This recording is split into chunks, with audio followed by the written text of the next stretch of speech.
आता इडली बनवा किंवा बनवा गरम गरम डोसे, त्यासाठी लागणारी चटणी बनणार फक्त 2 मिनिटात। Hello and welcome back to Vidya's Paripurna Kitchen. चला तर मग जाऊया आपल्या किचनमध्ये। सो हे पहा, आज मी तुम्हाला रिव्ह्यू देणार आहे KLFच्या कोकोनटचे इन्स्टंट कोकोनट चटणीच्या, जे एकदम कन्व्हिनियंट पॅकिंग आणि जेन्युइनली फक्त 2 मिनिटात बनतं। तुम्ही बघू शकता पॅकिंग अमेझिंग आहे। आणि एक इम्पॉर्टंट टिप म्हणजे या 3 फ्लेवर्स पण आहेत, ज्यापैकी मी 2 तुम्हाला दाखवत आहे। तिन्हींची लिंक मी डिस्क्रिप्शन बॉक्समध्ये दिलेली आहे।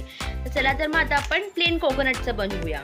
हे बघा, मी मस्तपैकी पॅक कट करते, तुम्हाला दाखवते ह्याच्या आतमध्ये काय काय आहे। तर ह्याच्यामध्ये आपल्याला 4 पाउचेस मिळालेले आहेत। 3 ड्राय पावडर्स आहे आणि एक आहे तडक्यासाठी दिलेलं आहे।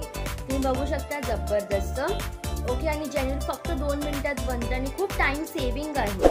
चला तर पाहूया ह्याची रेसिपी। आता एक बाउल घ्यायचा आहे, त्या तीन जे पावडर्स आहे आपली, तिन्ही तुम्हाला ह्याच्यात एम्प्टी करून घ्यायची आहे।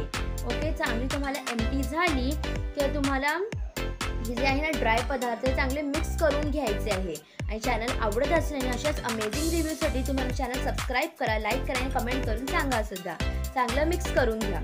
आता इम्पॉर्टंट स्टेप म्हणजे पाणी ॲड करणं। हो, पाणी तुम्हाला रूम टेम्परेचरचं वापरायचं आहे आणि पॅकच्या मागे लिहिलेलं आहे 1/4 कप वॉटर, पण एकत्र टाकू नका।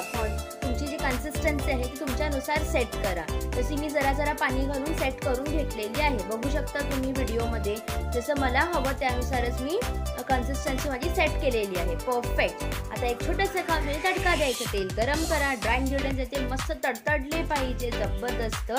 आणि आता तुम्ही काय करणार, तुम्ही ते घ्यायचं तडका, जबरदस्त। हा काय घमघमाट आहे, जबरदस्त। घ्या, रेडी झाली तुमची 2 मिनिटात चटणी। एन्जॉय करा आता इडली बरोबर, मेंदू वड्याबरोबर, डोस्यांबरोबर। ऑफिस जाणाऱ्या, स्कूल जाणाऱ्या मुलांसाठी सगळ्यांसाठी खूप खूप उपयोगी आहे, टाइम सेव्हिंग आहे। आणि आमचा व्हिडिओ वेळ काढून पाहिल्याबद्दल खूप खूप धन्यवाद। पुन्हा भेटू अशाच न्यू अँड अमेझिंग व्हिडिओबरोबर। तोवर सबस्क्राईब करा, लाईक करा आणि कमेंट करा। थँक्यू।